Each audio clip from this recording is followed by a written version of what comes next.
ಫೈಬ್ರೋಸಿಸ್ಗೆ ಹೋಗ್ತದೆ ಭಾಳ ದಿವಸ ಇದ್ದರೆ. ಹಾಗೆ ಬಿಟ್ಟರೆ ಲಿವರ್ ಸಿರೋಸಿಸ್ಗೆ ಹೋಗ್ತದೆ, ಮುಂದೆ ಲಿವರ್ ಕ್ಯಾನ್ಸರ್ಗೆ ಹೋಗ್ತದೆ.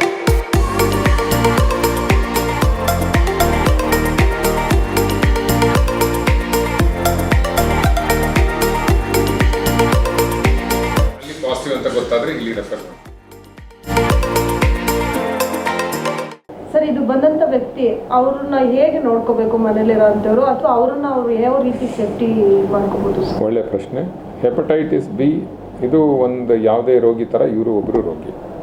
HbS-Ag ಪಾಸಿಟಿವ್ ಇದೆ ಅಂತ ಹೇಳಿದ್ರೆ ನಾವು ಅವ್ರನ್ನ ಒಂದು ತಾತ್ಸಾರ ಮನೋಭಾವನೆಯಿಂದ ಕಾಣೋದು ಸಮಾಜದಲ್ಲಿ ನೋಡ್ತೇವೆ. ಅದು ಆಗಬಾರ್ದು. ಅವ್ರಿಗೆ ನಾವು ಅಂತ ಪ್ರೀತಿಯಿಂದ ನೋಡ್ಕೊಳ್ಬೇಕು. ಆದರೆ ಅವರಿಗೆ ತಿಳುವಳಿಕೆ ಹೇಳಬೇಕು, ಹೆಪಟೈಟಿಸ್ ಬಿ ಈ ಥರ ಸ್ಪ್ರೆಡ್ ಆಗ್ತದೆ. ಫಸ್ಟು ಹೆಪಟೈಟಿಸ್ ಬಿ ಇದ್ದ ವ್ಯಕ್ತಿ ಯಾವುದೇ ಹೊಸ ವೈದ್ಯರ ಹತ್ರ ಹೋದರೆ ಅವರಿಗೆ ಹೆಪಟೈಟಿಸ್ ಬಿ ಇರೋದನ್ನು ಹೇಳಬೇಕು, ತಿಳಿಸ್ಬೇಕು. ಸೊ ದ್ಯಾಟ್ ಅವರು ಏನೇನು ಪ್ರಿಕಾಷನ್ಸ್ ತೊಗೊಂಡು ಮಾಡಬೇಕು, ಆಪ್ರೇಷನ್ ಮಾಡೋದಿದ್ದರೆ, ಶಸ್ತ್ರಚಿಕಿತ್ಸೆ ಮಾಡೋದಿದ್ದರೆ, ಇನ್ನೇನಾದರೂ ಬ್ಲಡ್ ಡ್ರಾ ಮಾಡೋದಿದ್ದರೆ ಅವರು ಪ್ರಿಕಾಷನ್ಸ್ ತೊಗೊಂಡು ಮಾಡ್ತಾರೆ. ಸೊ ದ್ಯಾಟ್ ಅವ್ರಿಗೆ ಹೋಗೋದಿಲ್ಲ. ಅದು ಅರ್ಥ ಆಯಿತು. ಇಲ್ಲ ಅಂದರೆ ಇನ್ನೊಂದು ಏನು ಮಾಡಬೇಕು ಅಂತ ಹೇಳಿದರೆ ಹೆಪಟೈಟಿಸ್ ಬಿ ಸ್ಕ್ರೀನಿಂಗ್ ಟೆಸ್ಟ್ ಮಾಡಬೇಕು. HbS-Ag ಅದೆಲ್ಲ ಪಾಸಿಟಿವ್ ಇದೆ ಅಂದ ತಕ್ಷಣ ಅವ್ರಿಗೆ ಟ್ರೀಟ್ಮೆಂಟ್ಗೆ ರೆಡಿ ಮಾಡಬೇಕು. ಇಲ್ಲ ಅಂತ ಹೇಳಿದರೆ ಹೆಪಟೈಟಿಸ್ ಬಿ ಸ್ಕ್ರೀನಿಂಗ್ ಅಥವಾ ಹೆಪಟೈಟಿಸ್ ಸಿ ಸ್ಕ್ರೀನಿಂಗ್ ಮಾಡ್ತಾರೆ, ನೆಗೆಟಿವ್ ಬಂತು ಅಂತ ಹೇಳಿದ್ರೆ ವ್ಯಾಕ್ಸಿನೇಷನ್ ಮಾಡಬೇಕು. ಈಗ ಒಳ್ಳೊಳ್ಳೆ ಟ್ರೀಟ್ಮೆಂಟ್ ಇದೆ. ನಮಗೆ ಹೆಪಟೈಟಿಸ್ ಬಿ ಸೋಂಕಿನ ವ್ಯಕ್ತಿಗೆ ಲಿವರ್ ಸಮಸ್ಯೆ ಇದೆ ಅಂತ ರಕ್ತ ಟೆಸ್ಟ್ನಲ್ಲಾದರೂ ಗೊತ್ತಾಗಲಿ ಅಥವಾ ಈ ಸ್ಕ್ಯಾನಿಂಗ್ ಮುಖಾಂತರ ಗೊತ್ತಾದರೆ ನಾವು ಏನು ಮಾಡ್ಬೋದು, ಅವ್ರಿಗೆ ಟ್ರೀಟ್ಮೆಂಟು ಇದ್ದಾವೆ. ಒಂದು ಟೆನೆಫಿವೋರ್ ಅಂತ ಮಾತ್ರೆ ಇದೆ, ಎಂಟಿಕಾವಿರ್ ಅಂತ ಮಾತ್ರೆ ಇದೆ. ಭಾಳ ವರ್ಷಗಟ್ಟಲೆ ಈ ಮೆಡಿಸಿನನ್ನು ಹಾಕ್ಬೋದು. ಅದರಿಂದ ಹೆಪಟೈಟಿಸ್ ಬಿ ಸಂಖ್ಯೆ ವೃದ್ಧಿ ಆಗೋದನ್ನು ನಾವು ತಡಿಬೋದು. ಎಷ್ಟು ದಿನದಲ್ಲಿ ಹುಷಾರಾಗ್ಬೋದು ಸರ್ ವ್ಯಕ್ತಿ? ಹೆಪಟೈಟಿಸ್ ಕ್ರಾನಿಕ್, ಅದೇ ಎಕ್ಯೂಟ್ ಹೆಪಟೈಟಿಸ್, ಕ್ರಾನಿಕ್ ಹೆಪಟೈಟಿಸ್ ಅಂತ ಎರಡು ಕಂಡೀಷನ್ ಇರ್ತದೆ. ಎಕ್ಯೂಟ್ ಹೆಪಟೈಟಿಸ್ ಅಂತಂದರೆ ಒಂದು ತೀವ್ರತರವಾದಂಥ ಈ ಲಿವರ್ನ ಊತ ಬಂದಿರ್ತದೆ. ಅಕ್ಯೂಟ್ ಹೆಪಟೈಟಿಸ್ ಇತ್ತೀಚೆಗೆ ಇನ್ಫೆಕ್ಷನ್ ಆಗಿ ಬಂದರೆ, ನಾನು ಹೇಳಿದಾಗೆ ಜಾಂಡೀಸ್, ಫೀವರ್ ಈ ಥರ ಬಂದಿರ್ತದೆ. ಆ ಥರ ಇದ್ದರೆ 1 ರಿಂದ 2 ತಿಂಗಳು ಜಾಂಡೀಸ್ ಇದ್ದು ತನ್ನಿಂದ ತಾನೇ ಹೊರಟೋಗ್ತದೆ. ಅಂದರೆ ಈ ರೋಗಿಯ ದೇಹದಲ್ಲಿ ಒಂದು ಈ ರೆಸಿಸ್ಟೆನ್ಸ್ ಪವರ್ ಬಂತು ಅಂತ ಹೇಳಿದರೆ ವೈರಸ್ ಪವರ್ ಕಡಿಮೆ ಆಗುತ್ತೆ. ಆಮೇಲೆ ವೈರಸ್ ಆಲ್ಮೋಸ್ಟ್ ಹೊರಟೋಗ್ತದೆ. ಅದು almost hepatitis B is cured ಅಂತ ಹೇಳ್ತೀವಿ. ಅಕಸ್ಮಾತ್ ಈ ಇದು ಕ್ರಾನಿಸಿಟಿಗೆ ಹೋಯಿತು, ಒಂದು 6 ತಿಂಗಳಾಯಿತು, ವರ್ಷ ಆಯಿತು, ಅದು ರೋಗ ಲಕ್ಷಣಗಳು ಕಮ್ಮಿ ಆಗ್ಬೋದು, ಆದರೆ ವೈರಸ್ ಬಾಡಿನಲ್ಲಿ ಇರ್ತದೆ. ನಾವು ಲಿವರ್ ಫಂಕ್ಷನ್ ಟೆಸ್ಟ್ ಮಾಡಿದಾಗ SGOT, SGPT ಜಾಸ್ತಿ ಇರ್ತದೆ, ಹೆಪಟೈಟಿಸ್ ಬಿ ವೈರಸ್ ಸಂಖ್ಯೆ ಜಾಸ್ತಿ ಇರ್ತದೆ. ಆ ಥರ ಇದ್ದಾಗ ಆ್ಯಂಟಿವೈರಲ್ ಟ್ರೀಟ್ಮೆಂಟ್ ಕೊಡೋಕ್ಕೆ ಅವಕಾಶ ಇದೆ. ಅದರೊಳಗೆ ನಾವು ಟೆನೆಫಿವಿರ್ ಆಮೇಲೆ ಎಂಟಿಕವಿರ್ ಅಂತ 2 ಮಾತ್ರೆಯನ್ನು ನಾವು ಆಲ್ಮೋಸ್ಟ್ ಸುಮಾರು ವರ್ಷಗಳವರೆಗೂ ಕೊಡ್ತೇವೆ. ಕೆಲವು ಈಗಿನ ಇದರ ರಿಸರ್ಚ್ ಪ್ರಕಾರ ಲೈಫ್ ಲೈನ್ ಕೊಡಬೇಕು ಅಂತ ಇದೆ. ಸೊ ಆ ಮಾತ್ರೆ ಕೊಡ್ಬೋದು.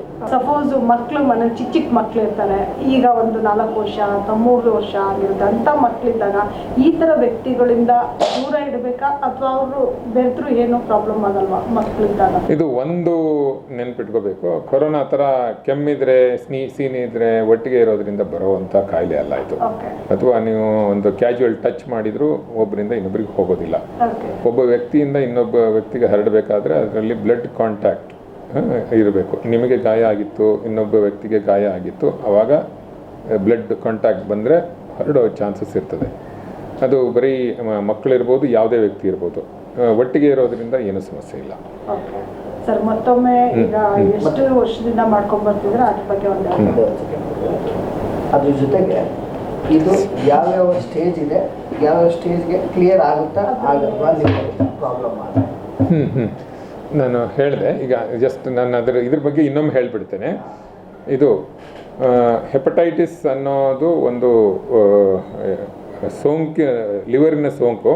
ಎಕ್ಯೂಟ್ ಹೆಪಟೈಟಿಸ್ ಬಂದರೆ 1 ರಿಂದ 2 ತಿಂಗಳಲ್ಲಿ ಜಾಂಡೀಸು ಕಡಿಮೆ ಆಗಿ ಹೊರಟೋಗ್ತದೆ, ಆಲ್ಮೋಸ್ಟ್ ಕ್ಯೂರ್ ಆಗ್ತದೆ. ಕ್ರಾನಿಕ್ ಹೆಪಟೈಟಿಸ್ ಅಂದರೆ 1 ರಿಂದ 2 ತಿಂಗಳ ನಂತರನೂ ವೈರಸ್ಸು ಬಾಡಿನಲ್ಲಿ ಉಳ್ಕೊಂಡ್ರೆ ಬೇಗನೆ ಹೋಗೋದಿಲ್ಲ.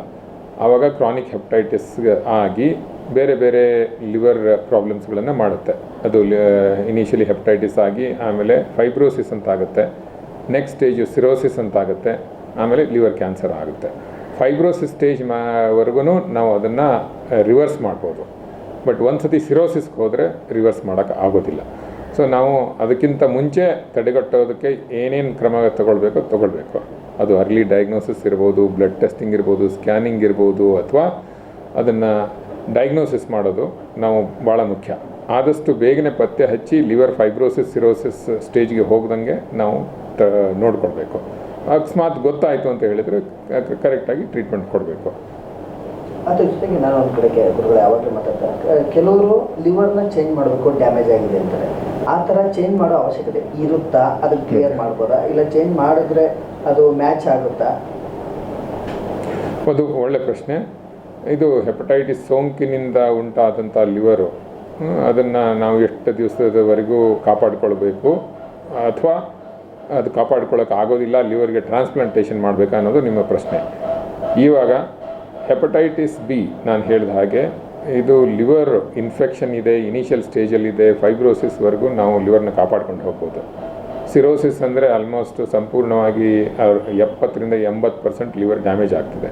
ಆ ಥರ ಆದಮೇಲೆ ನಾವು ಲಿವರ್ನ ಮೊದಲಿನ ಸ್ಥಿತಿಯಲ್ಲಿ ತರೋಕ್ಕಾಗೋದಿಲ್ಲ, ಫುಲ್ಲು ಕಾಪಾಡ್ಕೊಳ್ಳೋಕ್ಕಾಗೋದಿಲ್ಲ. ತುಂಬ ವರ್ಷ ನಾವು ಅದರ ಜೊತೆ ಜೀವನ ಸಾಗಿಸೋದು ತುಂಬ ಕಷ್ಟ ಆಗ್ತದೆ, ದುಸ್ತರವಾಗ್ತದೆ. 70%ಗಿಂತ ಲಿವರ್ ಡ್ಯಾಮೇಜ್ ಆಯಿತು ಅಂತ ಹೇಳಿದರೆ, ವ್ಯಕ್ತಿ 65 ವರ್ಷದ ಒಳಗಡೆ ಇದ್ದರೆ ಅಂಥವ್ರಿಗೆ ಲಿವರ್ ಟ್ರಾನ್ಸ್ಪ್ಲಾಂಟೇಷನ್ ಮಾಡುವುದು ಸೂಕ್ತ. ಇದನ್ನು ಯಾರಾದರೂ ಅವರ ಹತ್ತಿರದ ಸಂಬಂಧಿಗಳು ದಾನಿಗಳಾಗಿ ಲಿವರ್ನ ಕೊಟ್ಟು ಹೊಸ ಲಿವರ್ನ ಪಡ್ಕೊಳ್ಬೋದು.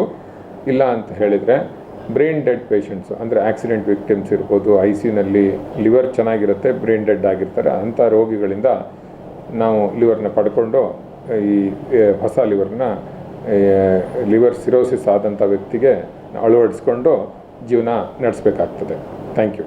ಓಕೆ ಸರ್, ಇದು ಎಷ್ಟನೇ ವರ್ಷ ಮಾಡ್ತಾ ಇರೋದು? ಅದೊಂದು ಒಂಚೂರು ಲಾಸ್ಟ್ ಓಕೆ ಹೇಳ್ತೀನಿ. ಲಾಸ್ಟ್ ಆಗಿ ನಾವು ಈ ವರ್ಲ್ಡ್ ಹೆಪಟೈಟಿಸ್ ಡೇಯನ್ನು ಈ ಪ್ರತಿ ವರ್ಷ ಹೆಪಟೈಟಿಸ್ ಬಗ್ಗೆ ಒಂದು ಅರಿವು ಮೂಡಿಸೋದ ಕಾರ್ಯಕ್ರಮವಾಗಿ 10 ವರ್ಷದಿಂದ ಮಾಡ್ಕೊಂಡು ಬರ್ತಾ ಇದ್ದೀವಿ.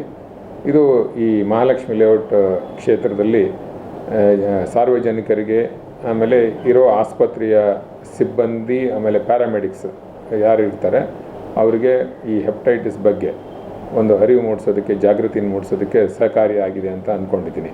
ನಾವು ಇದರ ಕಾರ್ಯಕ್ರಮದಲ್ಲಿ ಕಾಲ್ನಡಿಗೆ ಜಾಥವನ್ನು ಮಾಡ್ತೇವೆ, ಹೆಪಟೈಟಿಸ್ ಸ್ಕ್ರೀನಿಂಗ್ ಟೆಸ್ಟ್ಗಳನ್ನು ಮಾಡ್ತೇವೆ, ಆಮೇಲೆ ಯಾರಾದರೂ ನೆಗೆಟಿವ್ ಬಂದರೆ ವ್ಯಾಕ್ಸಿನ್ ಹಾಕೋ ಕಾರ್ಯಕ್ರಮನೂ ಇಟ್ಕೊಂಡಿರ್ತೇವೆ. ಇದರಲ್ಲಿ ನಮ್ಮ ತಜ್ಞ ವೈದ್ಯರು ಸಾರ್ವಜನಿಕರನ್ನು, ರೋಗಿಗಳನ್ನು ತಪಾಸಣೆ ಮಾಡಿ ಉಚಿತವಾಗಿ ಅದು ಪ್ರತಿ ವರ್ಷ ಈ ರೋಗವನ್ನು ಪತ್ತೆ ಹಚ್ಚಿ ಅದಕ್ಕೆ ತಕ್ಕ ಪರಿಹಾರವನ್ನು ಕೊಡ್ತೇವೆ.